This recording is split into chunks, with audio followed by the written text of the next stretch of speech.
আমাকে দেখতে হলো, কিন্তু তবু আমার খুব জানতে ইচ্ছে করছে বাচ্চারা ঘুড়ি ভর্তি মোহর অলংকার সব ছড়াতে ছড়াতে যাচ্ছে কেন, আর গোপালের হাত দুটোই বা ঘাট থেকে বেরিয়ে দুদিকে ঝুলছে কেন? মহারাজ, আর একটা ব্যাপার কি আপনি লক্ষ্য করেছেন? কি বলতো? গোপালের দেহ হারা কাঁধে করে নিয়ে যাচ্ছে। হ্যাঁ হ্যাঁ, ওই তো মন্ত্রী, সেনাপতি, জ্যোতিষী আর পণ্ডিত। আসলে গোপালের এই শেষ যাত্রা আমাদের কিছু শিক্ষা দিয়ে যাচ্ছে মহারাজ। এই যে দেখুন, যারা গোপালকে সহ্য করতে পারত না, এখন এখন তাদেরই কাঁধে গোপাল যাচ্ছে। তার মানে শেষ পর্যন্ত কেউই কারোর শত্রু থাকে না, সবাই মান অভিমান ভুলে কাঁধে কাঁধ মিলিয়ে পার করে দেয়। তাই তো, এই দৃশ্য তো সেই কথাই বলছে।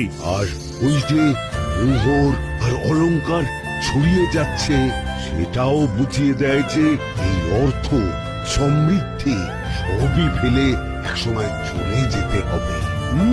কি ভীষণ সত্যি। তো খালি হাতও বুঝিয়ে দিচ্ছে, খালি হাতেই আমরা সংসারে এসেছিলাম, আর খালি হাতেই আমাদের যেতে হবে।